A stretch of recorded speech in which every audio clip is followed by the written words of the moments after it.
Boker Tov, shalom à tous et à toutes. Il n'y avait pas de son dans l'intro, j'espère que vous avez le son maintenant. Juste confirmer le mot qu'on puisse avancer vers cette. Alors, c'est bon, tout d'abord. Donc, Bokem Abayim, soyez les bienvenus sur Internet et à Ouman aussi. Oh, on a une excellente journée pour tout le monde et une bonne préparation pour la Torah.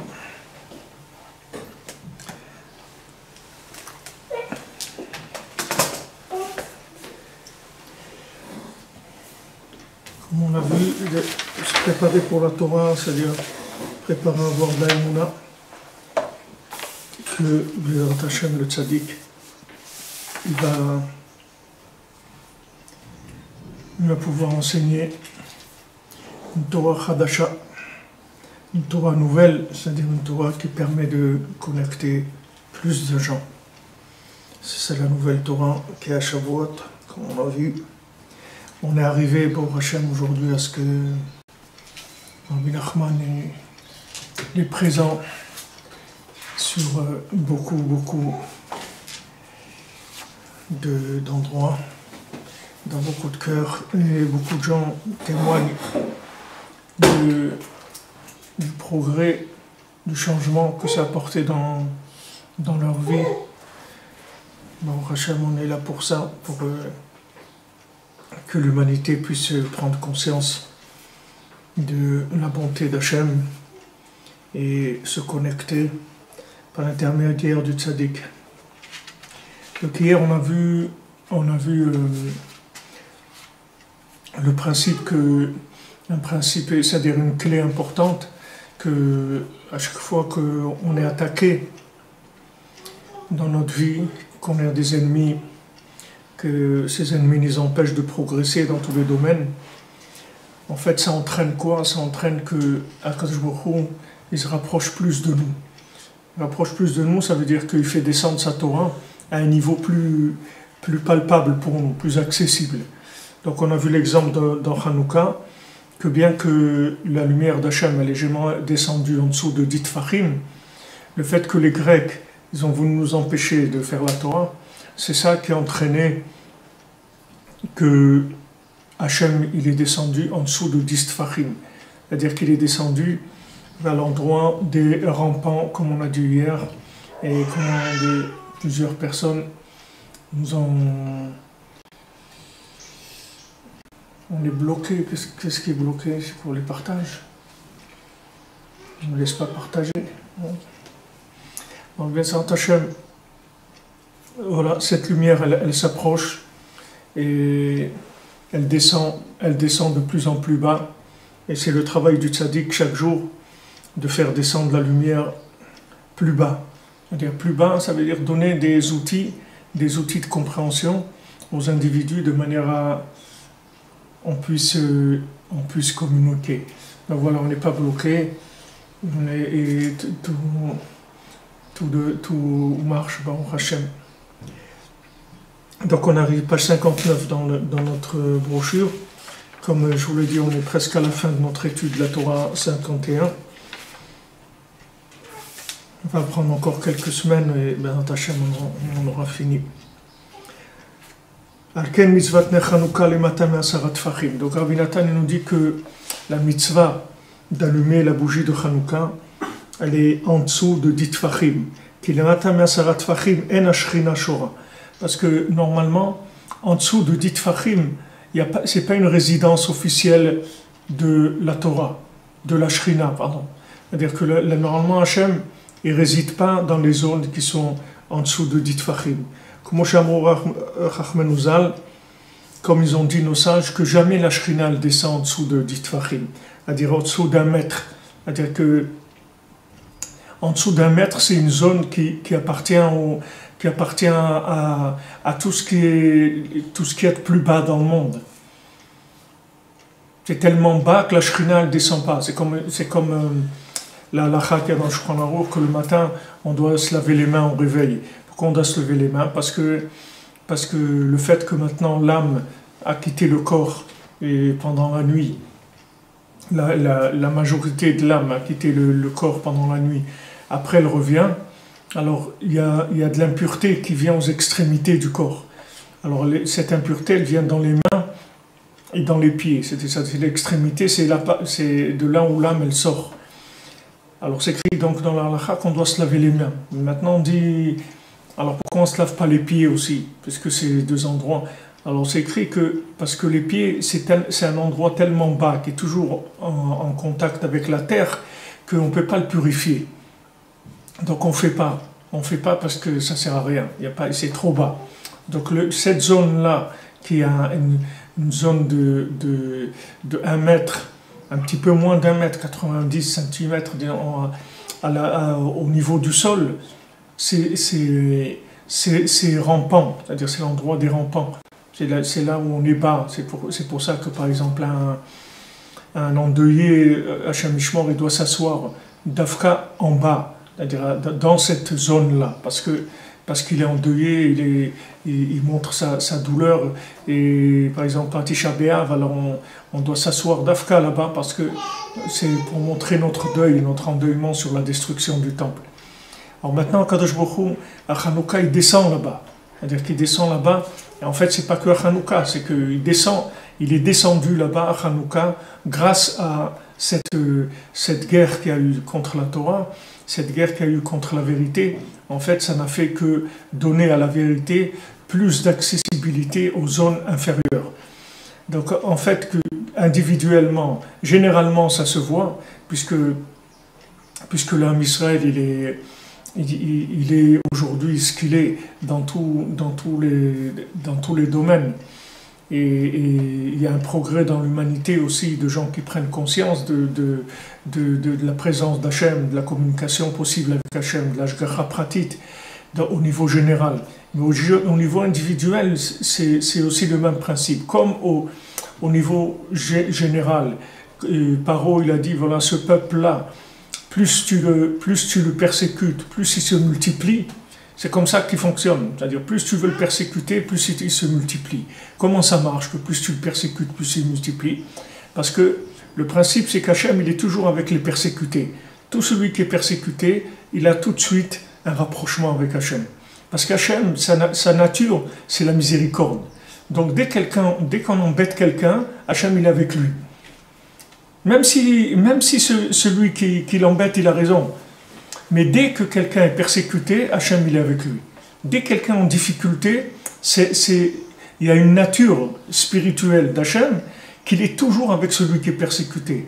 Pourquoi maintenant on doit faire attention à un guerre, par exemple, quelqu'un qui est venu se convertir? Parce qu'un guerre, il est étranger. Donc son statut, c'est qu'il ne se sent pas bien.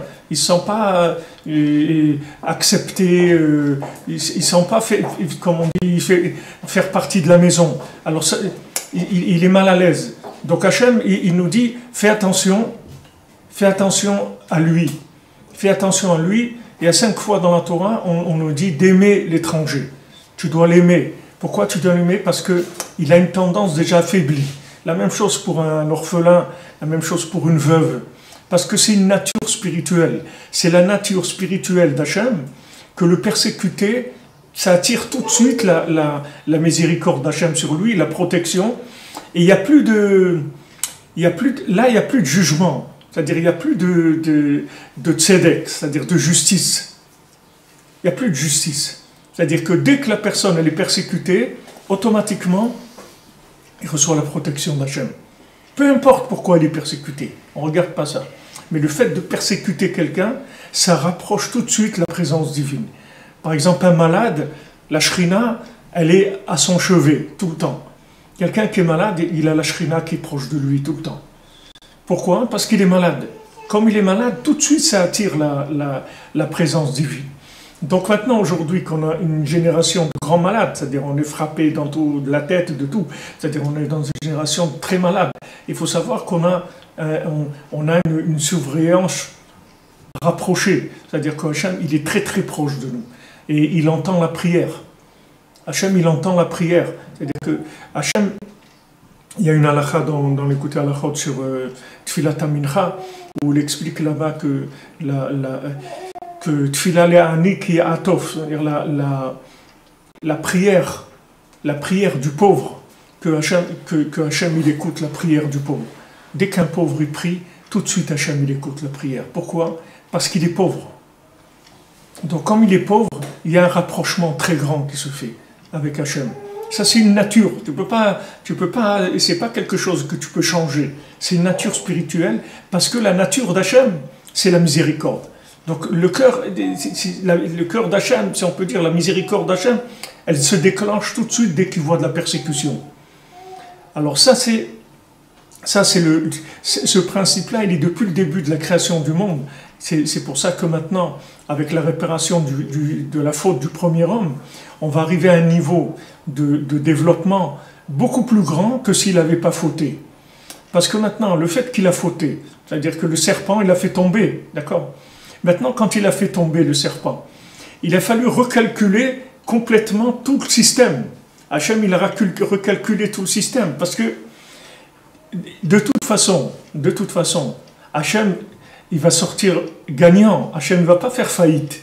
Donc Hachem, il va amener l'homme à là où il doit l'amener. Seulement, tous ceux qui mettent des bâtons dans les roues, tous ceux qui embêtent, tous ceux qui attaquent, en fait, ils ne font que jouer le jeu caché d'Hachem. C'est-à-dire qu'ils ne font qu'aider les gens à se développer en fin de compte.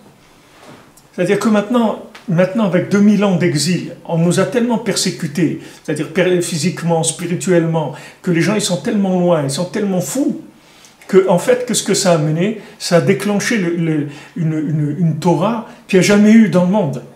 C'est-à-dire les contes de Rabbi Nachman, ils ne seraient jamais venus dans le monde si on n'était pas complètement tarés. C'est-à-dire il n'aurait jamais amené ces contes-là dans le monde.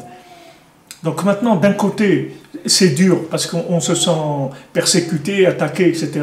Mais d'un autre côté, il faut savoir que si on sait prendre ça, alors c'est des niveaux d'intimité, de rapprochement avec Hachem comme il n'y a jamais eu dans le monde. Et c'est beaucoup plus facile. C'est-à-dire, comme il dit le Harizal, il a dit à Rabbi Chaim Vital, il lui a dit, tu sais, aujourd'hui, tu peux devenir Rabbi Akiva très facilement. Parce qu'on dit que aussi Rabbi Chaim Vital, c'était une réincarnation de Rabbi Akiva. Mais il lui a dit, tu sais, aujourd'hui, c'est pas difficile de devenir Rabbi Akiva. Tu n'as pas besoin d'être Rabbi Akiva pour devenir Rabbi Akiva. Tu n'as pas besoin d'être le Rabbi Akiva, le grand Rabbi Akiva pour devenir Rabbi Akiva. Parce que maintenant, il y a des soldes, c'est-à-dire c'est pas les mêmes tarifs. Alors ça, c'est à l'époque du Harizal. Alors ne parlons pas aujourd'hui. C'est-à-dire aujourd'hui, tu peux arriver à des tikkunim, des réparations extraordinaires, avec très très peu d'engagement. Parce que qu'est-ce qui fait toute la partie qui est comblée par Hachem? C'est le niveau de persécution de l'individu. On l'embête, on le persécute, tout de suite Hachem il vient, il dit qu'est-ce qui se passe là?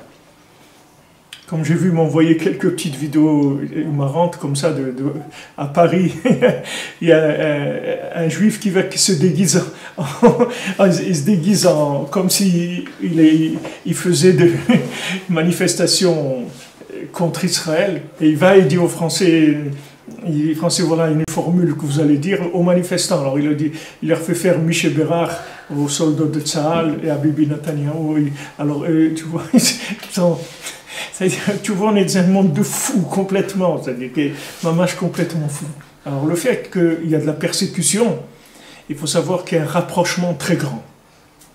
Ça c'est la Torah qui a commencé après la destruction des deux temples, c'est-à-dire la Torah de Hanouka et de Purim, c'est-à-dire qui sont déclenchés par de la persécution. Plus il y a persécution, plus il y a un rapprochement. Donc Adam Arishon, qui a été persécuté par le serpent et qui l'a fait tomber, en fait, c'est vrai qu'il l'a fait tomber, mais en le faisant tomber, il a signé son arrêt de mort à lui. C'est comme ça que lui, il a terminé. Le jour où il a fait tomber Adam Arishon, il est mort. Comme l'abeille ou je sais pas, la guêpe, que quand elle pique, elle meurt. C'est-à-dire, c'est le même principe. C'est-à-dire que le fait qu'il a fait tomber Adam Arishon, c'est comme ça qu'il a terminé son histoire, le serpent. Ce jour-là, il a terminé, c'est fini. Parce que le fait qu'il l'a fait tomber, il a déclenché une telle miséricorde d'Hachem, que Hachem, il va donner tout ce qu'il aurait dû donner Normalement, par mérite. Il aurait fallu que l'homme travaille énormément et les maasés ne seraient jamais arrivés. C'est écrit dans les Sfarim que le niveau de réparation de l'homme après la faute, elle va être beaucoup plus grande que s'il n'avait pas fauté. Donc ça, c'est valable pour chacun d'entre nous. Donc c'est pas la peine de pleurer sur ces vieilles trucs et sur le fait que quelqu'un il est tombé, il a fait des bêtises ou n'importe. C'est au contraire. Rabbi nous dit dans l'écoute Moran, il amène les Chazal qui disent qu'on va chercher les fautes du Ham Israël. On va dire qu'il n'y a pas des fautes encore parce que de ces fautes-là, il y a eu de la Torah. De David Ameler avec Bathsheba, il y a eu le Teilib du Hegel, il y a eu le Mishkan, il y a eu le Shlosh Esrei Midot Shel Rachamim. Vous voyez, on en a parlé la semaine dernière, ou cette semaine, au début de la semaine. Dès que maintenant il y a eu la faute du veau d'or, qu'est-ce qu'il y a eu tout de suite après? Hacham il a donné 13 mesures de miséricorde. Hacham il a dit, je fais le Mishkan, je vais inviter chez vous. Logiquement, quelqu'un qui te trahit, tu vas me dire, il vient m'habiter chez toi, il te trahit, il t'a trahi, normalement. Ok, ça y est, dégage, tu veux pas. Maintenant, je t'ai fait des miracles, tu es sorti d'Égypte, etc., et tu me fais ça. Alors ça y est, c'est terminé entre nous. Non, pas du tout. Tu vois que maintenant, Akadosh Baruch Hu, il vient vers le peuple, beaucoup plus qu'avant. Il donne des clés pour déclencher la miséricorde et il construit une maison pour habiter parmi nous. Ce qui est complètement aberrant, c'est complètement illogique. Mais tout ça, c'est parce qu'il y a Moshe Rabbeinu. S'il n'y a pas Moshe Rabbeinu, tout ça, ça ne peut pas marcher. C'est impossible. C'est que lui qui peut faire ça.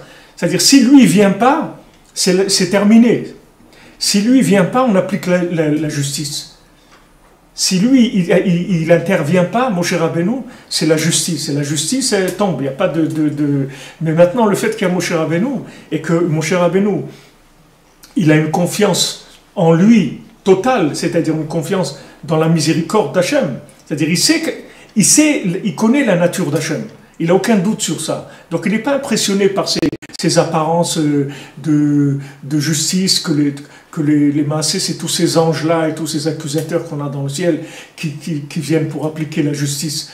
Ils viennent appliquer la justice, soi-disant, voilà, il faut de la justice, vous persécutez les gens, il y a vous tuez des enfants ou des trucs et tout, il y a de la justice, soi-disant, dans le ciel qui vient. Mais le tzaddik, lui, il sait que ça, c'est de l'apparence. Que ça, c'est pas la nature d'Hachem. La nature d'Hachem, c'est miséricorde totale. Donc lui, il vient, et il vient devant Hachem, et il dit, Hachem, bon, allez. Alors Hachem, il dit, bon, laisse-moi, je vais les détruire, etc. Moshe Rabbeinu, il dit, bon, allez, passons aux choses sérieuses. Laisse tomber ça. Qu'est-ce qu'on fait maintenant? Comment on continue? Qu'est-ce qu'on fait? C'est un échec. On a un échec, là. Il y a un problème de communication, d'adaptation. Il y a un problème de méthode. Il y a un problème de méthode, là. Ça ne marche pas.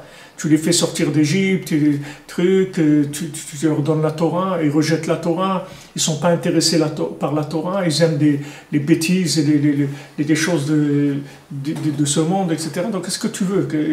Tu as un problème de méthode. Donc Hachem, il dit, ok, alors je vais descendre plus. Tout le système, il fonctionne comme ça. Je vais descendre plus. Bémet, ce qu'on est en train de dire là, si tu comprends ça, ce qu'on est en train de dire ici, tu n'as plus de libre arbitre. Si tu comprends ce dibour-là, tu n'as plus de libre arbitre. Tu deviens invincible. Tu deviens invincible. Plus rien ne peut te casser dans le monde. Non seulement te casser, mais te ralentir ou t'affaiblir. Rien, c'est fini. Parce que tu comprends que chaque coup, en fait, c'est du doping. Ce n'est pas des coups. C'est-à-dire, on va t'ajouter, c'est tout. On ne fait que t'ajouter des énergies, c'est tout. Tu ne perds rien du tout. Rabbeinu, il a dit avec moi, personne n'a jamais perdu. C'est-à-dire, il n'y a pas de perte. Parce que même quand tu reçois un coup que tu t'es affaibli, en fait, ce coup que tu as affaibli, c'est parce qu'on veut te donner plus. Mais pour te donner plus, il faut qu'on te donne un statut de persécuté. De quelqu'un qui a besoin d'être... Comme si tu vas demander de l'aide à une caisse sociale ou un truc, tu vas demander à l'UJF, ou je ne sais pas comment ils appellent ça, les trucs tu veux demander de l'aide une aide comme quoi tu es étudiant, bon, il faut que tu amènes tes photocopies de ton compte en banque, les trucs et tout, et comme quoi tu n'as pas d'argent. Alors à ce moment-là, ils vont t'aider. Mais il faut que tu prouves que tu es quelqu'un qui est dans une situation où tu as besoin d'aide. Alors maintenant qu'on se trouve dans des situations où on a vraiment besoin d'aide, c'est-à-dire on est tous, comme on dit, vraiment, c'est une génération de gens qui sont par terre, complètement. Alors d'un côté, ça arrange beaucoup Hachem, parce que Hachem il peut se révéler avec nous, comme il s'est jamais révélé dans le monde. Mais d'un autre côté, il faut faire attention, parce que nous, il faut qu'on s'appuie complètement sur la Emouna. Parce que si tu commences à jouer, à rouler les mécaniques, tu vas tomber, tu vas te casser en morceaux.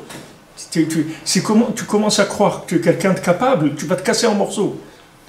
Complètement. Tu vas te casser, parce que chaque truc qui va venir, tu vas le prendre comme si tu étais quelqu'un de capable. Alors que si maintenant tu sais miséricorde 100%, il n'y a pas de problème. C'est la brasse coulée, c'est tout. Tu sais, tu montes, tu prends de l'air, tu recoules, tu remontes. C'est comme ça le système, c'est tout. Et chaque fois que tu coules, en fait, tu fais descendre de la Torah à un niveau où elle n'était pas avant, où Hachem ne pouvait pas descendre avant. Donc c'est un système de réparation qui est à un niveau de perfection comme il n'y a jamais eu. Le but de l'homme, c'est de réussir, mais c'est de réussir en ayant tiré la miséricorde maximale d'Hachem. Donc ça demande une perception des choses. Quand Rabbeinu il te dit que tout, tu peux le faire avec la prière, tout. Comme je vous dis tout le temps, Rabbi Nathan il dit à son fils, est-ce que tu fais de la tzedaka, c'est bien, mais est-ce que tu as des doutes sur la tzedaka que tu fais? Est-ce que tu pries? Parce que si tu pries pas, je t'envie pas. Mais comment pourtant il a fait quelque chose? Il a fait une action, il a donné de l'argent, il s'est privé de quelque chose. Tout ce qu'il achetait, il achetait en double pour son voisin qui était pauvre. S'il achetait une cuisinière, il achetait deux. S'il achetait des chaussures, il achetait deux. Il n'a jamais pu acheter un manteau en fourrure pour l'hiver parce qu'il ne pouvait pas acheter deux pour son voisin. Donc c'était un vrai bal tzedaka. Mais il lui a dit, est-ce que tu pries sur la tzedaka? Parce que si tu ne pries pas sur la tzedaka, tu vas devenir un type capable de faire la tzedaka. Et dès que tu dis capable, tu es éliminé. Parce que pour rentrer, il faut être un incapable, il faut que tu aies une carte d'handicapé, sinon tu ne rentres pas. Il faut que tu prouves que tu es incapable et que tu veux. C'est là où, c'est tout le temps, on est obligé de switcher comme ça. Mais le problème le problème qu'on a, c'est que, ok, d'accord, Nachman il nous a rapprochés, bon, chacun il a sorti de là où il a sorti, il s'est rapproché et tout. Maintenant, dès que la personne elle commence à reprendre un peu comme on dit, du poil de la bête, hein, du poil de la bête, on dit ça. Alors elle dit, waouh, je suis arrivé à quelque chose. Rabbi Nathan il dit, dès que tu dis ça, tu es arrivé à quelque chose, boum, tout de suite tu prends. Tout de suite, tu prends des coups. Pourquoi? Ne dis pas t'es arrivé à quelque chose. Il dit Hachem, bon Hachem, il m'a fait cadeau ça, il m'a fait cadeau ça, il m'a donné ça. Il faut que tu entretiennes toujours, tu renouvelles ta carte d'handicapé tout le temps. On va vérifier. On va vérifier. Tu ne peux pas venir maintenant dire, avoir le panneau handicapé pour te garer où tu veux, et après le gars il te voit sortir ta voiture, tu marches, tu vas faire du sport, et tu te dis attends, celui-là il est en train de nous arnaquer là, ce bonhomme-là. C'est fini mon vieux, on t'enlève la carte d'handicapé, donc il faut que tu passes des examens tout le temps. Alors fais attention, on te fait cadeau beaucoup de choses, on t'aime beaucoup, on te donne beaucoup de choses, mais fais attention, ne te prends pas au sérieux. Ne te prends pas au sérieux du tout. Sache que ta réussite, elle vient justement de ta faiblesse. C'est ça ta réussite. Et tout ce que tu as réussi dans ta vie, c'est parce que tu es très faible. C'est pour ça que tu as réussi. C'est-à-dire que tu es tellement faible que tu as attiré une miséricorde d'Hachem comme il n'y a jamais eu. Une Torah comme il n'y a jamais eu. Des choses extraordinaires. Par la conscience de ta faiblesse. C'est tout. Mais fais attention, parce que dès que tu vas commencer à te construire un peu, il y a l'ego qui va commencer à gonfler, et là c'est catastrophe. C'est-à-dire tu vas prendre des coups. C'est dommage.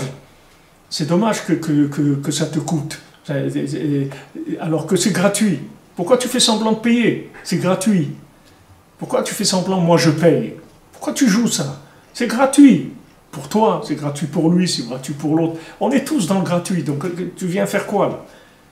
Soi-disant, j'accuse. Qu'est-ce que t'accuses quoi? Qu'est-ce que tu es, toi? Tu accuses qui? Tu accuses qui? Tu accuses qui? Tu disais, bon, Hachem, il m'a sorti de là où j'étais. J'avais des cheveux longs, j'ai des trucs, je viens des zones de l'underground. C'est même pas les rampants, c'est en dessous les rampants. Les rampants, c'est des gens qui étaient très élevés pour moi. Mais qu'est-ce que tu dis? Tu viens avec la miséricorde, merci mon Dieu, merci mon Dieu. Tu nous fais des miracles tous les jours. Qu'est-ce que tu attends? Que le monde il va te faire des bisous toute la journée, qu'est-ce que tu attends? Le monde, il est là pour te faire grandir. Bet Yaakov lechu venelcha. Bet Yaakov, les nations, elles disent, la maison de Yaakov, avancez, et nous, on avance. Si vous avancez pas, on ne peut pas avancer. Quand les nations elles te persécutent, c'est pour te faire avancer. Vous savez, les nations, les nations, Hachem, il a créé les 70 nations, le jour où il a fait où il a fait la tour de Babel. Le jour où Hachem il a fait l'union de la tour de Babel, qu'il leur a donné à chacun, il a fait qu'ils ne comprenaient plus le langage les uns des autres. C'est là où il y a eu les 70 langues, les 70 nations. Et Hachem, il a donné à chaque nation un prince qui dirige chaque nation. Il y a un prince qui dirige chaque nation. Il a mis en place, c'est un nouveau système qui s'est créé à ce moment-là, la tour de Babel. Donc il a séparé les nations, il leur a donné un endroit sur terre aussi, qui est l'endroit qui correspond à ce qu'elles sont, à leur langage, c'est-à-dire à leur façon de vivre aussi, toutes leurs affinités, toutes leurs sensibilités. Et il a mis un prince en haut, un ange, ça veut dire, qui dirige chaque nation. Maintenant, ces anges-là, toutes ces 70 nations, elles viennent de Esav et de Ishmaël. Ismaël et Esav, c'est les deux têtes de 70 nations. Après, tous les autres, c'est que des adaptations, c'est tout. Un peu plus, un peu moins, un peu plus cool, un peu plus dur, un peu plus truc. Mais c'est de ce côté ou de ce côté. Il y a les cool, Mexique, trucs, Espagne, Italie, tous ces trucs-là. Et les zones les plus dures, Vikings, les trucs, les gens du Nord. Donc, il y a côté Ishmaël et Esav. Mais dans toutes ces nations-là, il n'y a que deux. C'est deux grands axes. Après, c'est que des nuances, c'est tout. Et où se trouvent ces anges-là, ces 70 anges qui dirigent ces nations? Ils se trouvent autour du Kisei HaKavod. C'est-à-dire, il y a le Kisei HaKavod, le trône d'Hachem, et autour de ce trône-là, ils tournent ces anges-là en permanence. Ils tournent en permanence autour du Kisei HaKavod. Donc il faut savoir que ces nations-là, elles sont dirigées par... Il ne faut pas regarder les personnes, parce que c'est des personnes qui sont entièrement drivées par des anges. Ils ne font pas ce qu'ils veulent. Tu vois une manifestation à Paris ou en Belgique ou n'importe quoi, un gars il sort dans la rue pour aller manifester contre Israël. Il n'a rien à faire, le bonhomme. Il peut prendre un café avec un croissant chez lui et regarder un film. Qu'est-ce qu'il a à faire? Qu'est-ce que ça va lui changer dans sa vie? Qu'est-ce que ça va lui changer? Jean-Pierre Baudouin, il va sortir dans la rue, il va manifester boycott Israël.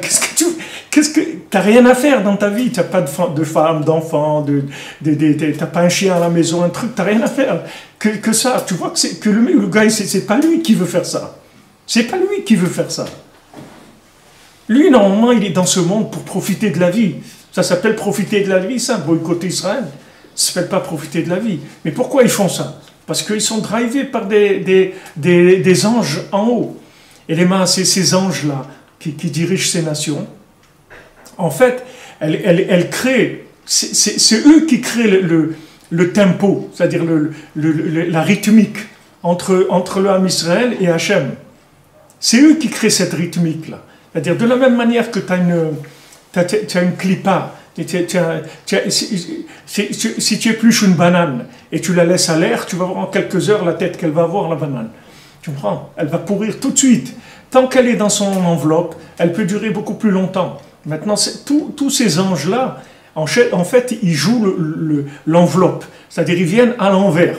L'enveloppe, elle t'empêche de manger le fruit, mais elle le protège aussi. Et elle fait en sorte que quand tu seras prêt, le fruit va être là. Le jour où toi tu es prêt à manger, elle a joué le rôle qu'elle a protégé. Donc en fait, Eux, ils régulent la situation. Comme tous les gens qui vont t'embêter dans ta vie, toutes les situations qui vont être désagréables. Ce sont des situations uniquement de rapprochement. Il n'y a aucune situation d'éloignement. C'est-à-dire que cet éloignement, en fait, c'est un réglage de rapprochement.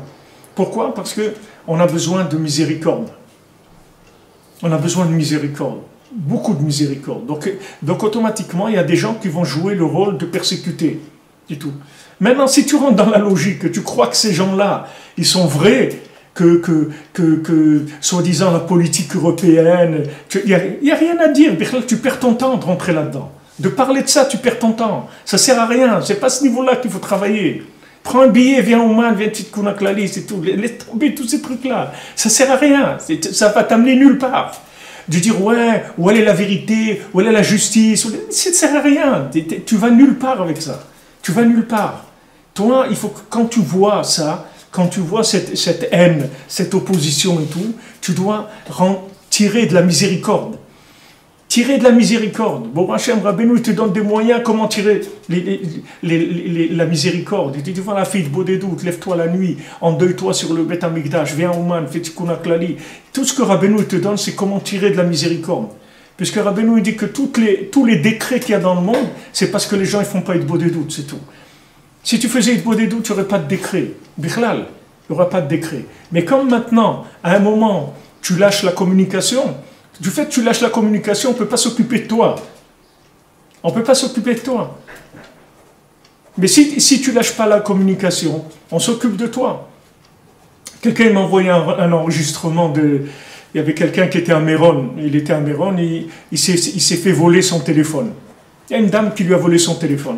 Ok, maintenant lui dans son téléphone, il avait un truc pour repérer où il est le téléphone. Donc il appelle la police, et avec le téléphone de sa femme, je ne sais pas, il suit son téléphone.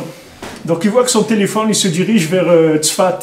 Il lui dit, et alors tu entends la discussion avec le policier lui dit, alors il dit voilà, quelqu'un m'a volé mon téléphone, etc. Et voilà, il se dirige vers Tzfat. Alors il dit où est-ce qu'il est? Il dit attends, je vais te dire exactement. Voilà, maintenant, elle se trouve à tel numéro, dans telle rue, elle avance dans ce sens-là. Il lui donne exactement, tac, la police elle vient, elle arrête la personne, et voilà, le téléphone. C'est-à-dire le fait que maintenant, il y a de la communication, c'est-à-dire ça permet d'intervenir dans la vie de la personne. Mais si tu lâches la communication, on ne peut plus s'occuper de toi parce que tu as lâché l'ashgacha pratit, c'est-à-dire tu n'es plus dans l'ashgacha pratit. Tu rentres dans klali, dans le principe général comme les animaux ou tu rentres dans quelque chose de généralisé. Mais si tu veux maintenant quelque chose rapproché, adapté à toi, il faut que tu entretiennes la communication. Donc Rabbi Nachman te dit regarde, tous les décrets qu'il y a dans le monde, tout, pas un peu. Tous les décrets qu'il y a dans le monde, c'est parce que les gens ne parlent pas avec Dieu, c'est tout. Donc, fais ton boulot, parle avec Dieu, encourage les gens à parler avec Dieu, et tu vas voir que le monde va se mettre à sa place, c'est tout. Mais ça ne sert à rien, tu ne peux pas attendre des nations de la vérité, de la justice, de la logique, tout ça, ça ne sert à rien. Parce qu'en fait, c'est un jeu de régularisation. Toutes ces nations, en fait, ces 70 nations, elles sont par rapport aux 70 facettes de la Torah. Pourquoi c'est un rapport avec ça? Pourquoi les 70 nations, elles représentent la partie cachée des 70 facettes de la Torah? Elles auraient pu, ça pourrait être autre chose. Il aurait pu y avoir 40 nations, ou 140, ou 19. Pourquoi il y a une construction qui est comme ça? Pourquoi Hachem, il crée 70 nations, c'est-à-dire en fait, comme 70 partis politiques, si tu veux, que chacun il va avoir son idéologie, et l'idéologie de chaque parti, elle est opposée à une des facettes de la Torah. Opposée, ça veut dire qu'elle va te permettre de trouver cette facette de la Torah. Parce que comme maintenant elle va s'opposer à toi, elle va te pousser à chercher la vérité. Puisque maintenant elle va venir contre. Elle va venir contre. Donc elle va t'obliger à chercher la vérité. Comme il y en a qui disent ça dans la médecine, ils disent que ton corps lui-même, il a les médicaments pour lutter contre quelque chose. Mais si tu prends des médicaments extérieurs, en fait, tu affaiblis ton corps. C'est vrai que momentanément, tu vas résoudre le problème, mais tu es habitué à ton corps à ne pas réagir. Et ça, c'est ça la base de la maladie. C'est-à-dire tu vas affaiblir ton corps, c'est-à-dire ton corps, il va plus savoir se battre. C'est pour ça qu'un vaccin, on met un petit peu de la maladie, c'est ça le vaccin. Et le corps, il s'habitue à se battre. Et si la personne a maladie, ça y est, le corps, il est habitué, il se défend. Mais si maintenant le corps, il se défend, tu l'apprends à ne pas se défendre. Tu interviens tout le temps. Tu vas le rendre malade, le corps. C'est-à-dire, tu vas l'affaiblir. C'est-à-dire, après, il a besoin tout le temps d'être aidé parce qu'il ne peut pas tout seul. Puisqu'à chaque fois qu'il y a un problème, tu viens, tu lui résous le problème. Donc, il ne va pas pouvoir. Donc, le principe des 70 nations, c'est comme ça. C'est-à-dire, chaque nation, elle représente l'opposé d'une facette de la Torah, d'accord? Et elle vient et te dit, voilà, t'as compris la Torah? Tu as étudié cette facette-là de la Torah?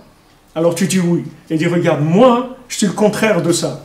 Donc maintenant, on va discuter. Si tu arrives à me convaincre, c'est que tu as compris. Et si tu n'arrives pas à me convaincre, c'est que tu n'as pas compris. C'est tout. Alors ça, c'est la lutte en permanence, c'est comme ça. Tout le temps, c'est comme ça. C'est-à-dire que chaque fois, en fait, que tu es attaqué, ça veut dire qu'on maintenant te demande de donner des preuves de ton engagement. Est-ce que vraiment tu as compris ou pas? Maintenant, si tu commences à rentrer dans la guerre, dire ouais, pourquoi tu m'embêtes et trucs, ah, t'as tout perdu, ça veut dire que t'as rien compris, tu sais pas ce qui se passe. Si tu crois que le pauvre qui descend en BDS là avec son truc le dimanche dans la rue, au lieu d'aller se boire un petit canon et truc, qu'est-ce qu'il vient faire avec son BDS dans la rue? Si tu crois que lui, il fait ça parce qu'il faut se battre avec lui, il faut venir le frapper parce qu'il fait ça n'importe quoi, mais t'as rien compris, c'est pas ça du tout. Lui, il vient juste te signaler que tu n'as pas compris, c'est tout. C'est tout. Parce qu'il te dit, regarde, si moi je suis là, c'est que tu n'as pas compris. Parce que si tu comprends, moi je ne suis plus là. Moi je suis avec toi. Parce que moi je suis avec toi. Moi qui protège la banane, moi la peau de banane, je suis avec toi. Parce que tu vois que c'est moi qui te garde la banane. Parce que si je ne suis pas là, ta banane elle va pourrir. Le temps que tu es en train de t'amuser, que tu ne manges pas. Tu vois, ta banane, elle va pourrir. Donc, je suis là pour t'aider à garder ta banane. Mais si maintenant, tu reconnais pas ça, alors comme on dit, il a glissé sur une peau de banane. C'est-à-dire que le bonhomme, il a utilisé le message pour le samamavet, c'est-à-dire le côté mortel qu'il y a dans le message. C'est de croire que l'autre, il a fait quelque chose. L'autre, il n'a rien fait. L'autre, il n'a rien fait. Au contraire, regarde des gens, qu'est-ce qu'ils perdent comme vie humaine, comme truc. Tout ça, rien que pour que l'âme Israël, il se mette en route, c'est tout.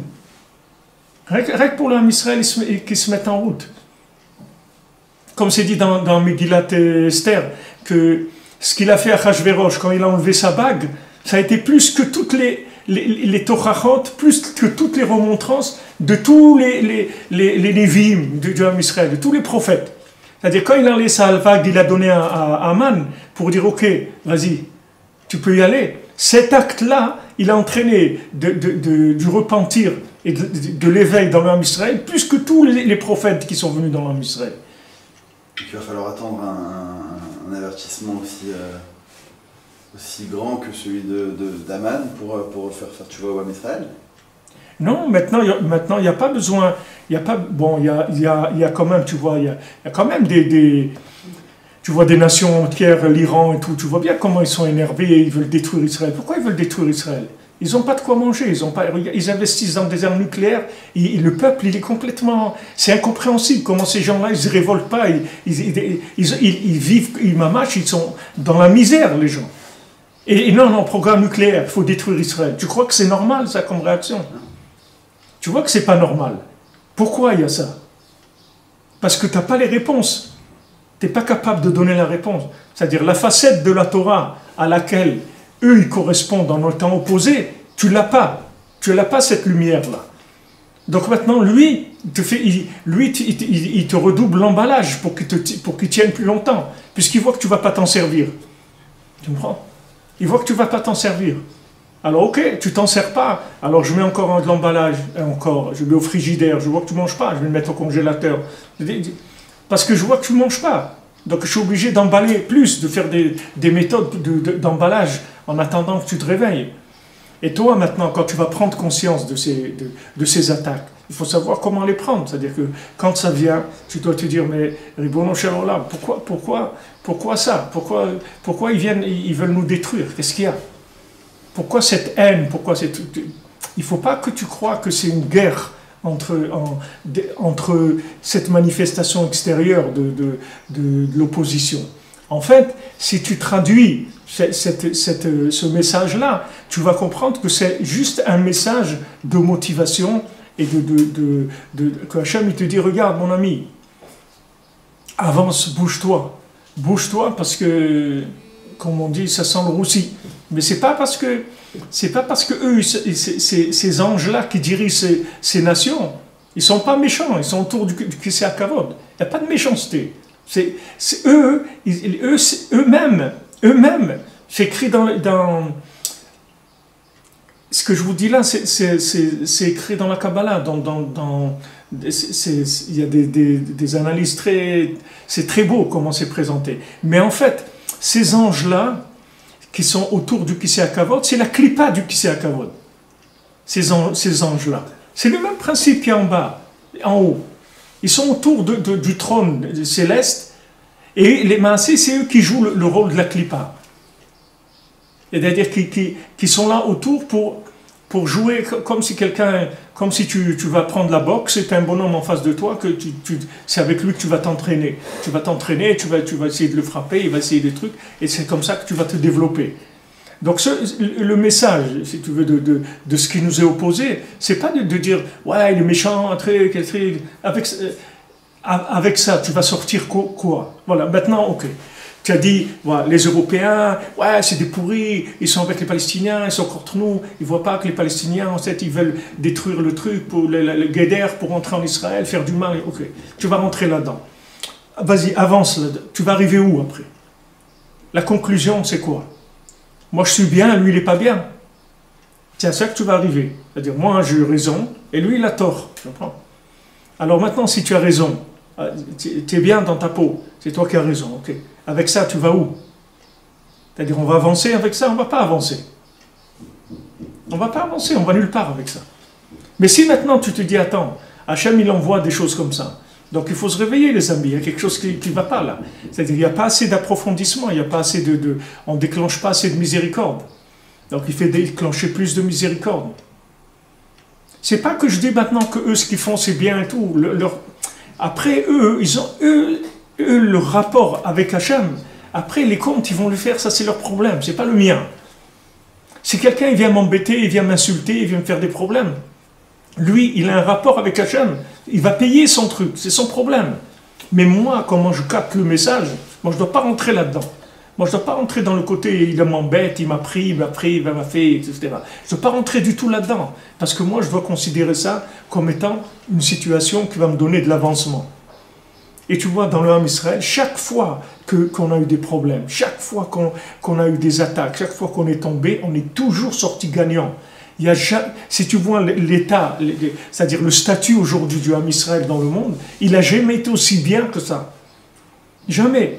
Et pourtant, on a été persécuté, et pourtant, il y a eu la Shoah, et pourtant, il y a eu beaucoup de choses.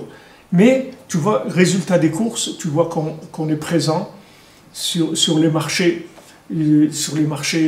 spirituels et sur les marchés matériels, plus qu'on n'en a jamais été. Donc, tu vois, d'où ça vient, ça? D'où ça vient, ce progrès-là? Ça vient du fait que plus on ressent cette opposition-là, et plus on va chercher un rapprochement, une communication avec Hachem qui va déclencher de la miséricorde.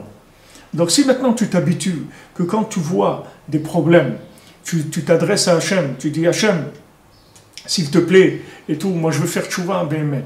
Moi je te dis je veux faire tchouva, j'arrive pas, mais je veux faire tchouva. Automatiquement, ces pots de bananes là, elles s'en vont. Puisque maintenant elle dit ça y est, il est prêt à manger le fruit. Donc la clipa, tu peux la jeter à la poubelle, c'est fini, elle a terminé son travail. Elle a terminé. Elle a plus tu as fait le tri. Alors qu'au début, tu ne te rends pas compte. C'est-à-dire, dans Megillat Ruth, quand tu vois Ruth et Orpa, tu ne te rends pas compte. Orpa, en fait, c'est paro, c'est la même chose. C'est-à-dire, Orpa, c'est quoi? C'est le rat de Ruth. Orpa. Orpa, c'est le rat de Ruth, Ruth, c'est David Ameller, Orpa, c'est Goliath. Donc, Orpa, c'est la clipa de Ruth.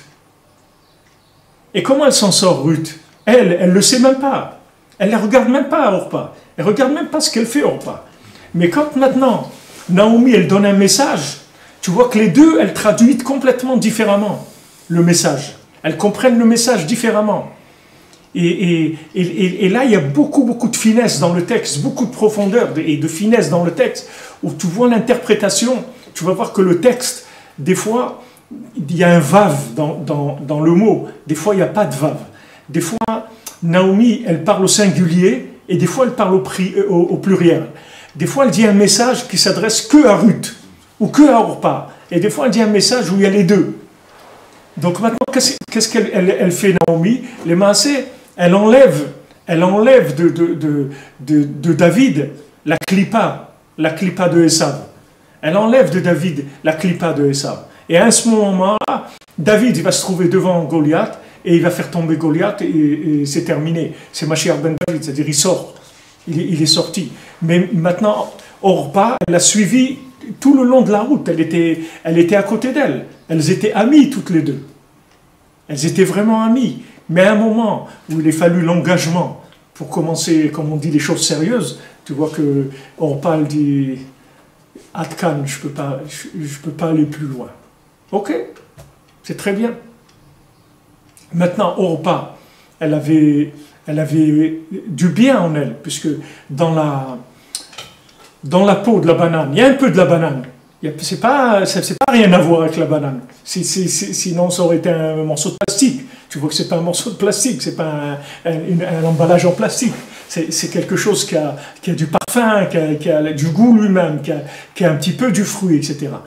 Mais dès que maintenant il y a le birour qui se fait, le tri se fait, la peau de banane, elle part complètement à la poubelle, c'est fini. C'est-à-dire le bien qu'il y a dedans, il passe chez Ruth. C'est fini. C'est-à-dire il n'y a plus d'amitié, il n'y a plus de truc, ça y est. Chacun a pris son chemin et chacun va continuer. Et Ruth, elle va donner Mashiach ben David et Orpa, elle va donner Goliath. Mais ça, nous, on le vit tous les jours. Et c'est comme ça qu'il faut expliquer aux gens ce qui se passe. Il ne faut pas leur dire « Ouais, il est méchant, il est injuste, la vérité, ouais, la vérité, ouais, les soi-disant, la justice. » Il n'y a pas de justice, il n'y a rien du tout. Tout ça, tu es en train de parler, c'est des bêtises. Il n'y a pas de justice. Quelle justice tu veux qu'il y ait? Tu veux quoi? Que toutes les nations elles viennent et te disent Israël, on t'aime, voilà, tiens, prends tout l'argent du monde, qu'est-ce qui t'embête, on va détruire tout le monde. Voilà l'Amérique, regarde l'Amérique comment elle soutient Israël. Regarde comment il était, c'est Obama là, regarde maintenant comment il est Trump. Comment il fait? Il a bougé le monde entier, il est en train de faire un tri dans toute l'humanité, la réaction qu'il a eue. Il a complètement changé l'échiquier mondial, ce bonhomme-là. Avec 2-3 phrases, il a tout changé. Il les a mis tous dans des situations qui sont très mal à l'aise. Mais nous, qu'est-ce qu'on fait là-dedans? On n'a rien à faire. Nous, on se rapproche d'Hachem, c'est tout. Nous, on se rapproche d'Hachem, on parle avec Hachem tous les jours, c'est tout. Du moment où on parle avec Hachem tous les jours, on entretient cette communication, on déclenche une miséricorde permanente. Miséricorde permanente. Et c'est ça la raison pour laquelle on a été persécuté, et on est persécuté, et on est dérangé, et on est attaqué, tout ça. C'est uniquement pour ça. C'est parce que Hachem, il veut nous donner des choses. Il veut nous donner des choses. Mais nous, on est loin, on est encore attiré par des bêtises. On est comme au moment de Matan Torah, c'est-à-dire, il y a la Torah, c'est super et tout, mais d'un autre côté, il y a des poubelles, on est quand même attiré par les poubelles. Alors, on est là, en même temps, la Torah, et les poubelles et tout. Il y a un moment, il faut faire un tri. Il y a un moment, il faut jeter ce qu'il y a à la poubelle. Il faut le jeter, c'est fini. Il y a un moment, Alors, on va t'aider à faire ces tris-là. Mais ce qui est extraordinaire, c'est que ces tris vont se faire par la miséricorde, pas du tout par tes forces personnelles, pas par tes efforts personnels, que par la miséricorde. Mais pour que cette miséricorde se déclenche, il faut que tu gardes la communication. Il ne faut pas que tu raccroches. Il faut que tu restes en communication. Tant que tu restes en communication, on peut intervenir dans ta vie, dans la miséricorde. Si tu lâches la communication, après c'est fini. Tu es seul, tu es isolé dans ton problème. Oui, mon ami, tu veux demander quelque chose? Non, ça veut dire que c'est rassurant, parce que du coup, ça veut dire que l'apparition de Trump et son comportement, c'est le reflet d'un certain avancement du rêve d'Israël, ça veut dire. Bien sûr. On est en marche, quoi. Bataille. Mais tu vois bien, tu vois bien. C'est le seul qui est magaine sur l'homme Israël aujourd'hui, complètement. C'est le seul qui n'a pas peur de dire, voilà, moi je défends Israël. Israël, il a dit, le terrorisme, la persécution d'Israël, etc. Il y a eu ça, il y a eu ça, il y a eu ça, et maintenant il y a Donald Trump, c'est fini tout ça. Il a dit. Mais ça c'est quelque chose ça c'est le résultat de la tchouva, le résultat des prières, le résultat de l'Aïd-Bodedou, de Chatzot, de la Tzedaka, des Tehillim, de chacun, et de la souffrance de chacun aussi, qui a supporté sa souffrance sans se révolter, sans faire la guerre. Parce que si maintenant, quand tu as des problèmes, tu commences à faire la guerre, tu perds l'énergie du message, ce que le message veut t'amener. Le fait que maintenant que l'homme Israël elle est tout le temps essayé de se retenir, de se retenir, d'aller doucement et tout. Parce que ça aussi, dans l'autre côté, c'est-à-dire d'un côté, tu vois que ces pays-là, comme l'Iran et tout, ils parlent tout le temps de la destruction d'Israël, etc. D'accord? Maintenant, Israël lui-même, si maintenant tu prends ce message au sérieux, il n'y a aucune raison qu'Israël elle continue à vivre ces choses-là. Tu comprends? N'importe quel pays normal, tu t'approches de sa frontière pour l'infiltrer, pour tuer des gens, tu vas voir qu'il ne va pas tuer 50 personnes. Il rase tout le monde. Pourquoi tu es venu là? Tu es venu pour me faire du mal? Oui, d'accord. Et voilà, ils ont sorti des témoignages même, des gens même, des Palestiniens, qui disent, vous savez pourquoi on vient? Voilà, un Palestinien l'a dit. Il a dit on vient parce que le Hamas il nous oblige, il nous envoie des SMS, il faut qu'on donne des comptes rendus, qu'on a été, et on met les femmes devant, parce qu'ils disent, n'aie pas peur les Israéliens qui ne reviennent pas sur les femmes, truc et tout. Mais vas-y, tire sur les femmes, tu vas voir qu'elles ne vont plus venir après. Tire sur les enfants, vas-y, envoie un truc au lieu d'envoyer une petite bombe. Détruis tous ces gens-là, c'est fini, puisqu'ils sont là pour te faire du mal. Mais tu vois qu'Israël ne fait pas ça. Pourquoi il ne fait pas ça? Pour le même principe, c'est de l'autre côté. C'est-à-dire dans cette zone-là d'exagération, de miséricorde et d'exagération de haine, c'est là où on fait le tri. C'est comme ça qu'on se retrouve, les mains, c'est comme ça qu'on colle les morceaux. Parce que si maintenant on rentre dans la destruction matérielle, on va tout perdre. C'est vrai que peut-être on va être tranquille pendant quelques jours, mais on va tout perdre. Parce que les mains, chacun il doit faire son boulot. C'est comme quand Shimon et Lévi ils vont massacrer les violeurs de Dina et qui reviennent et qui Jacob leur dit mais pourquoi vous avez fait ça? C'est vrai, c'est vrai. Après, Jacob il n'est pas d'accord avec que Usaï tué Shrem. Il n'est pas d'accord. Pourquoi? Parce que Jacob il sait pourquoi c'est arrivé ça. Lui il le sait pourquoi. Lui il sait pourquoi on lui a pris Dina et tout. Lui il le sait. Parce que normalement Dina elle devait devenir la femme de Esav. Elle aurait fait faire tchouva peut-être à Esav. Et Jacob il a retenu ça. Alors, c'est Ishmaël qui est venu pour réparer. Il est venu de l'autre côté. Mais Yaakov, il savait. Il savait que ce n'est pas en faisant la guerre qu'on va résoudre le problème. Du tout, au contraire. Il a dit, vous êtes venu encore m'ajouter encore pire dans ma vie. Et d'ailleurs, ce qui est intéressant, c'est que tu vois que Shimon et Lévi, en fait, c'était eux qui étaient le plus pour tuer Yosef aussi. C'était les plus engagés pour tuer Yosef. Donc tu vois qu'il y a les deux côtés, que cette réaction-là de violence, elle donne aussi qu'il veut tuer le tzaddik, c'est-à-dire tu vois que c'est une logique de vie. Il ne croit pas dans le bien, il ne croit pas dans la miséricorde, il croit dans la guerre. Il dit ok, tu me fais du mal, je te tue, c'est tout. Et ça c'est aussi une composante d'Israël. Hein? Ça aussi c'est une composante d'Israël. C'est la même chose. Ce côté-là. Oui, tout à fait. Si maintenant Israël c'est-à-dire que maintenant, tu vas être en fait le pays le plus attaqué du monde, le plus maltraité du monde, le plus qu'on va voter des trucs à l'ONU contre toi, qu'on va voter que le drapeau palestinien, on peut le mettre à l'ONU, tu te rends compte? C'est-à-dire, regarde un mouvement que Arafat il a fait, combien de gens ils ont massacré, combien de sang ils ont versé, tu vois, de sang d'innocents ils ont versé. Alors que toute cette histoire de la Palestine et tout le monde sait que c'est un truc qui n'existe pas. Les Palestiniens eux-mêmes, ils te disent, ça n'a jamais existé la Palestine. C'est une invention médiatique, ça n'existe pas la Palestine. Enfin, tout ce discours-là, soi-disant de logique, etc. Tu vois que maintenant, les nations, elles soutiennent ça. C'est-à-dire qu'elles vont dans une exagération du mensonge et de la rigueur par rapport à Israël. Et nous, on est dans une exagération de nous retenir, de miséricorde. On dit non. Voilà, même à côté de Gaza, derrière chaque soldat, des groupes de soldats, il y a des gens qui sont des gens qui connaissent toutes les lois, les trucs, comment tu peux intervenir, quand tu peux tirer, pas tirer. C'est-à-dire, ils font vraiment c'est chirurgical comme truc. Pourquoi tu as besoin de faire ça? Tu n'as pas besoin de faire ça, n'importe quel pays du monde, vas-y, regarde ce qu'il y a dans le monde. Les Américains eux-mêmes, regarde les Indiens, regarde les Français quand ils ont rempli le Veldiv et quand ils en ont rempli des trains et des trucs. Et eux, ils veulent nous faire à nous de la morale. Ils ont pris des gens gratuitement pour rien, qui leur ont rien fait. Rien fait du tout. On ne parle pas maintenant que des gens ils t'ont embêté, ils t'ont pas embêté du tout. Tu as rempli des trains, tu les as envoyés à se faire tuer, tu es conscient de ce que tu as fait. Maintenant, tu viens faire de la morale au Israël. C'est-à-dire, quand tu rentres dans la logique, tu vas voir que ça ne marche pas, que c'est incompréhensible. Donc tu vois qu'il n'y a pas de logique, en fait.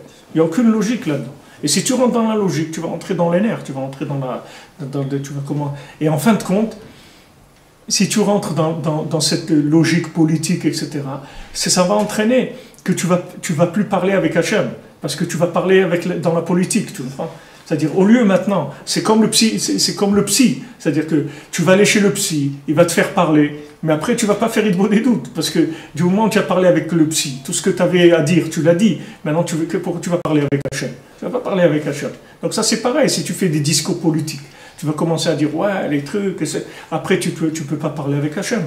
Tu as perdu ta batterie de communication, tu l'as vidée dans un endroit où c'est pas là où il fallait le mettre. Tandis que maintenant, à chaque fois que tu vois quelque chose comme ça, qui a l'air de l'injustice ou qui a l'air pas clair, tu te tournes directement vers Hachem, tu laisses tomber tous les gens qui sont des manifestants de ces choses-là. Tu vas vers Hachem, c'est tout, tu t'occupes pas de ça. Tu rentres pas ta tête là-dedans, tu réfléchis pas sur ça du tout. Pourquoi il fait ça? Pourquoi il m'aime pas? Pourquoi Une fois, il y avait il y a quelques années, je sais pas, il y avait un groupe d'Israéliens qui ont été offrir des roses à la frontière aux Palestiniens. Ils disent, voilà, on est venu vous offrir des roses pour vous dire qu'on vous aime. Et les Palestiniens ont dit, non, on veut pas de vos roses, on vous aime pas, on vous déteste. Alors ils sont partis, ils étaient pas bien, tu comprends? Parce qu'Hachem, tu vas pas l'embrouiller, tu comprends? Hachem, tu ne vas pas l'embrouiller avec tes roses et tes trucs. Parce que Hachem lui-même, il connaît le poteau rose depuis longtemps. Hachem, il sait exactement qui tu es. Donc tu ne vas pas l'embrouiller avec tes roses. Pas tes roses, tu fais tchouva, mon ami. Krodvarim veshuvo l'Hachem. Parle avec Hachem, c'est tout. Fais tchouva. Parle avec Dieu. Qu'est-ce que tu vas offrir des roses? Tu vas embrouiller le monde avec des roses. Il n'y a pas, ça ne marche pas. Ça ne marche pas. Fais tchouva, c'est tout. Rapproche-toi d'Hachem. Parle avec Hachem. Parle-lui de tout. Habitue-toi à communiquer avec lui. Il va te donner tout. Il va te donner tout. Et tous ces gens-là, ils sont nés du manque de dialogue, c'est tout. Ils sont nés du manque de dialogue. Comme tu sais, quand tu ne parles pas avec quelqu'un, alors il y a des gens qui viennent, ils t'embrouillent les deux personnes. Il y a deux amis et tout. S'ils ne se parlent pas, alors chacun il vient et raconte des trucs sur l'autre. Alors que si les deux, ils prennent le téléphone ou ils se rencontrent et disent, regarde, je ne sais pas ce qu'il y a, en tout cas je sens que... Alors on peut prendre un café, on va se voir, tu vas voir qu'il n'y a rien du tout après. Seulement il faut parler. Et il va y avoir des gens qui vont t'empêcher de parler. Parce que tout le travail du Satan, c'est de t'empêcher de parler. Si tu fais des doutes, il ne peut plus rien faire contre toi, c'est fini. C'est fini, puisque maintenant, quand tu parles avec Hachem, tu rentres dans la miséricorde totale, tu rentres dans le faisceau de miséricorde, tu rentres dans la tutelle de la miséricorde. Et n'importe qui, le Zohar il dit, n'importe qui vient t'accuser, n'importe qui, que Ras Shalom, tu fais n'importe quoi dans ta vie, ça n'a aucune importance. Si tu parles avec Hachem, personne ne peut t'accuser, personne. Parce qu'Hachem il dit ça c'est mon fils bien-aimé, il parle avec moi tous les jours, donc dégagez, on se connaît, ça il ne faut pas passer par les dossiers officiels. Ça c'est quelqu'un, il est avec moi, il est proche de moi. Il parle avec moi tous les jours. Tout ce que vous me racontez là, il me l'a dit déjà. Et il m'a dit plein de choses que vous ne savez pas, vous. Donc, laissez tomber, ne vous occupez pas de lui. Occupez-vous des gens qui ne parlent pas avec moi. Mais lui, vous ne pouvez rien faire contre lui. Rien. Parce que tu rentres sur la tutelle miséricorde 100%. Et maintenant, pourquoi on attend? Pourquoi on attend la Géoula? Parce qu'on doit transmettre cet enseignement, c'est tout. On doit transmettre cet enseignement à tout l'âme Israël, à toutes les nations. Et après, c'est terminé. C'est fini. Il va y avoir Mashiach ben David, il va se révéler, c'est fini. Il n'y a pas c'est tout. On va faire le tri par la miséricorde. C'est la miséricorde qui va nous faire le tri. Puisque chaque fois qu'il y a eu des problèmes, Hachem il a amené des solutions plus grandes que ce qu'il y avait avant. Des outils plus grands de communication, de miséricorde, plus grands. Jusqu'à que maintenant, Rabbi Nachman il est venu, il a amené l'arme messianique. Il te dit, l'arme messianique, c'est la communication avec Dieu. C'est ça l'épée de Mashiach. L'épée de Mashiach, c'est la prière, c'est de parler avec Dieu. Et l'épée, Rabbi nous dit, elle a deux tranchants. Un tranchant, c'est de dire merci, et un tranchant, c'est de demander. C'est les deux tranchants qu'il y a dans l'épée. Les deux côtés de l'épée. Un côté, c'est que je demande à Hachem ce que j'ai besoin, un autre côté, c'est je remercie Hachem. Donc voilà, tu as l'arme de Mashiach. L'arme de Mashiach, c'est pas la bombe atomique. C'est pas des missiles sol-sol ou je sais pas quoi. L'arme de Mashiach, c'est la communication avec Dieu, c'est tout. Et nous, on doit enseigner ça au Ham Israël et au monde entier. On doit enseigner ça. On doit enseigner aux gens que s'ils parlent avec Dieu, ils ont résolu tous les problèmes. Parce qu'on va retourner à l'idée originelle du monde, c'est-à-dire que, sauf Maaseh le Marchavatrila, la fin de l'action, elle était dans sa pensée première. Et sa pensée première, c'est miséricorde totale. Il a créé le monde pour nous faire du bien. Je crois que Hachem, il a créé pour nous empêtrer dans des trucs et des bombes atomiques et des trucs comme ça. C'est complètement idiot de croire que Hachem, il a pu créer le monde pour ça. Et après, qu'est-ce qui va se passer? Ok, alors des bombes, des guerres, des trucs et tout. Et après, on va où avec ça? Tu crois qu'Hachem, il a créé le monde pour ça? Hachem, il a créé le monde parce qu'il t'aime, il veut te donner, il veut que tu sois heureux, il veut te donner du bien. Mais seulement, il faut que il y a des règles du jeu. Jusqu'à Rabbi Nachman, les gens ne savaient pas. Mais si tu regardes l'histoire, tu vois que ça a toujours été comme ça. Abraham Avinu parlait avec Hachem, Yitzhak il parlait avec Hachem. Je veux dire, c'est Yaakov il parlait avec Hachem. Tous les tzadikim ils parlaient avec Hachem. C'est comme ça que c'était des tzadikim. Qu'est-ce qui différencie Abraham d'autres gens? C'est qu'ils parlaient avec Dieu, c'est tout. Et Dieu lui a répondu. C'est la seule différence qu'il y a. C'est pas qu'il était mieux, lui-même c'était un fils d'idolâtre, je dirais, qu'est-ce qu'il avait de mieux? La seule chose qu'il avait de mieux que les autres, c'est qu'il parlait avec Hachem. Donc maintenant, Rabbi Nachman il est venu amener ça, mais la différence qu'il y a, c'est que tu n'as pas besoin d'être Avraham Avinu, tu peux être un taré complet et ça va t'aider aussi. Ça va te sortir aussi de ton problème. Mais apprends-toi à utiliser les véritables armes messianiques. C'est ça les véritables armes messianiques. Et au début, quand tu vas commencer à t'engager là-dedans et faire ton service militaire là-dedans, tu vas voir que ça va être très difficile. Parce que dès que tu rentres dans cette armée-là, le Satan il va t'attaquer le plus qu'il peut dans tout, pour pas que tu fasses ça. Il va te laisser tout faire, mais ça, il ne va pas te laisser faire. Donc sache que toi, il ne faut pas que tu te laisses faire. Toi, il faut que tu dises ça, c'est le principal de ma journée. D'abord, je parle avec Dieu. C'est tout. Ça, c'est la base de ma vie. Et après, on voit ce qu'on fait. Mais d'abord, je parle avec Dieu. J'ai mon moment consacré à la communication avec Dieu. Dès que tu fais ça, tu passes tout de suite dans le côté assisté par la providence divine. Tu deviens un chouchou, tu deviens un protégé, tu reçois toute l'assistance dont tu as besoin. Ça y est, c'est fini. Après, comme tu es, tu n'as pas besoin d'être un tzaddik. Tu n'as pas besoin d'être un tzaddik du tout, comme tu es. Seulement, il va essayer de te casser pour pas que tu fasses ça. Et justement, des fois, te faire sortir tes points négatifs, te les ramener. Tu sais, les Tziara, ils radotent beaucoup. Rabbeinu dit que les Tziara, ils s'appellent Zaken ou Ksil. Rabbeinu dit dans l'écoute-moi, les Tziara, ils s'appellent un vieux fou. C'est-à-dire, vraiment, ils radotent tout le temps. Il vient te dire, ouais, mais tu as fait ça. Je dis, oh, mon ami, tu me l'as dit déjà 10 fois. Ça y est, ils chantent de disque.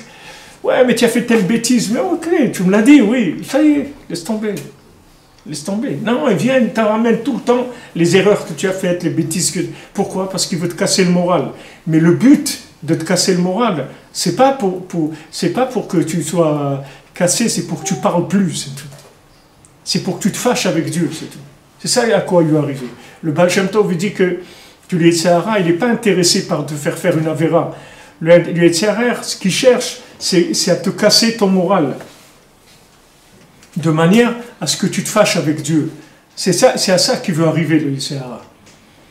Le Yetzer Hara, il veut te donner une conscience tellement nulle de toi-même que tu ne peux plus parler avec Dieu parce que tu as tellement honte d'être ce que tu es. Tu as tellement de contradictions en toi, tu as tellement d'horreur. C'est bémet, c'est monstrueux, c'est d'accord, logiquement. Mais il y a de la miséricorde, c'est ça qu'il faut que tu saches. C'est que tant que tu parles, il y a de la miséricorde, c'est tout. La miséricorde, elle est faite justement pour des gens qui sont pleins de problèmes, pour des schizophrènes, pour des gens qui ont des doubles vies, des triples vies, des quadruples vies, des quintuples vies. Elles sont faites d'EFK pour ces gens-là. Alors maintenant, tu veux pas tirer la miséricorde. Et Sarah, il te dit, ouais, mais regarde, t'as fait ça, t'es pas comme ça, t'as pas réussi, ta vie elle est nulle, tes trucs sont... Ok, allez, laisse-moi tranquille, oublie-moi avec tes histoires. Moi, je veux faire attention. Parce que si maintenant, soi-disant, ton sentiment religieux, il va te déconnecter d'Hachem, t'as tout perdu. Si soi-disant, parce que tu as voulu faire tchouva, tu t'es cassé, ça sert à rien. Comme il hurle, Rabbi Nathan, dans l'écouter à la chôte sans arrêt. Il te dit, si tu fais du moussard, et ce moussard-là, cette morale-là, elle t'a cassé le moral, on n'a rien gagné. On n'a rien gagné, ne le touche pas ce livre-là. Ne touche pas les livres qui te cassent le moral. Lui, il a écrit pour des gens plus forts que toi, pour d'autres choses, mais pas pour toi. Tu comprends bien qu'un tzaddik, il ne peut pas écrire un livre pour casser le moral des gens. Il a écrit un livre parce que les gens, ils avaient un moteur un peu plus puissant. Alors, il met de la pression, c'est tout, pour que ça avance. Mais nous, le moteur, on n'en a plus de moteur. Donc, tu es en train de mettre de la pression sur qui? Il n'y a rien, il n'y a pas de réaction. Et qu'est-ce que tu vas obtenir? Que le bonhomme, il va se décourager, c'est tout ce que tu vas obtenir. Donc, le Yetzer Hara, ce qu'il veut, c'est que tu ne parles plus avec Hachem, c'est tout. Donc, il va utiliser, soit il prend ton temps, soit il te fait que tu oublies, parce que si tu ne le fais pas quelque temps, après tu oublies, tu perds la truc. Pourquoi on parle tous les jours de ça, on est obligé de parler? Parce que sinon on oublie la grandeur de la chose. Alors il essaye de te faire oublier de le faire, ou de montrer que ce n'est pas important, et quand tu vois que tu t'accroches et tout, alors il va t'attaquer, te casser le moral. Il va te casser le moral, il faut que tu n'arrives plus à parler. Parce que tu ne peux plus... Comme la Gemara elle dit dans Baba Metzia, elle dit En Baal Chov me ispana v'il Baal Chovo. C'est-à-dire quelqu'un qui doit à quelqu'un d'autre, il ne vient pas avec de l'audace. Il ne vient pas avec de l'audace en disant ouais, c'est quoi ça? Parce qu'il sait qu'il lui doit quelque chose. Donc il lui doit, donc il vient en disant bon, excuse-moi, je ne peux pas payer, etc. Donc le Yetzer Hara, il vient, il emploie ça, il te dit mais qu'est-ce que tu viens prier maintenant? D'abord arrange-toi, d'abord sois honnête avec Hachem. Sois sincère. Il dit, mais je suis sincère. Il dit, tu n'es pas sincère. Tu as une triple vie, une quadruple vie. Tu fais ça et ça en même temps. Je suis sincère. Il dit, non, moi je suis vraiment sincère. Il dit, allez, je suis sincère. C'est-à-dire, je connais la miséricorde d'Hachem. C'est ça qui est sincère. C'est-à-dire, je sais que Hachem, il est comme je suis. Il n'y a personne qui va m'éloigner. Mais ça, il faut s'accrocher tous les jours sur ça. Et plus tu t'accroches, et plus il va t'attaquer. Mais si tu sais utiliser ces attaques pour continuer, tu ne te fâches pas une fois, deux fois, trois fois, quatre fois, c'est fini après. Après, tu vas acquérir un tel rapport intime avec Hachem qu'il n'y a plus aucune bêtise qui va te séparer d'Hachem. Que dès qu'il y a une bêtise, tu la règles tout de suite par la communication.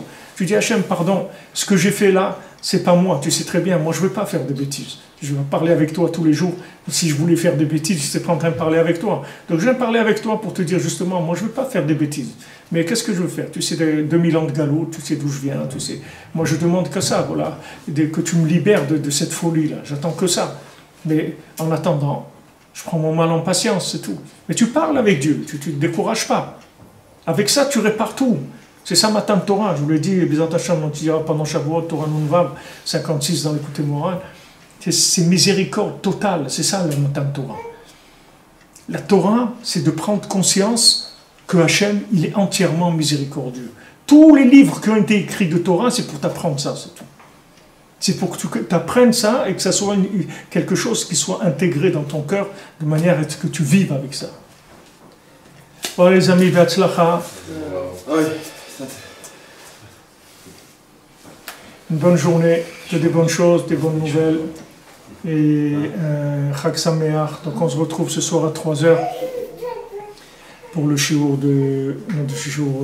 hebdomadaire de jeudi soir. Et qui sera le dernier shiur avant Shavuot. Et Bezrat Hashem, voilà, je vous souhaite beaucoup de force, beaucoup de force. Il faut beaucoup de force. Il faut se réveiller les uns les autres.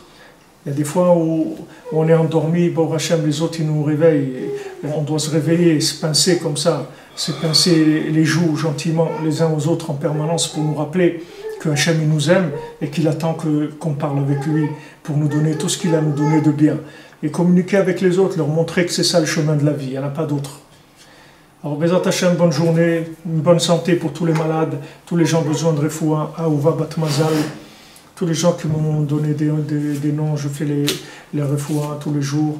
Et pour le Rav Besançon aussi, Bezrat Hashem, Israël Ben Fortuné, pour notre ami David Ben Mesoda Cohen, pour aussi notre chère Laura, Ali Esther Chava Batraya Daniel, parmi tous les malades, Bezrat Hashem, Matan Torah. À Matan Torah, tous les malades, ils ont guéri. Tous les gens qui avaient un handicap physique, il a disparu. La mort, elle a disparu que par le Matan Torah. Donc il y a quelque chose dans ce Matan Torah. C'est pas intellectuel. Il n'y a aucune université dans le monde où tu t'es inscrit, tu es sorti. Si tu étais handicapé, tu es sorti pas handicapé parce que tu as fait 3 ans d'université. Donc la Torah, c'est pas de l'université. La Torah, c'est la conscience de la miséricorde totale d'Hachem. Et si tu as cette conscience-là, tu guéris de tout. C'est fini. C'est fini, le Tzara, il s'en va, il te dit, bon, celui-là, il n'y a plus rien à faire avec lui, on va chercher ailleurs. Be'atzlacha, bonne journée, merci de votre présence, merci de votre suivi, merci des mots que vous écrivez aussi, de toutes ces explications que vous donnez, c'est merveilleux, merci de votre soutien moral, financier. Toda Rabba, Be'atzlacha.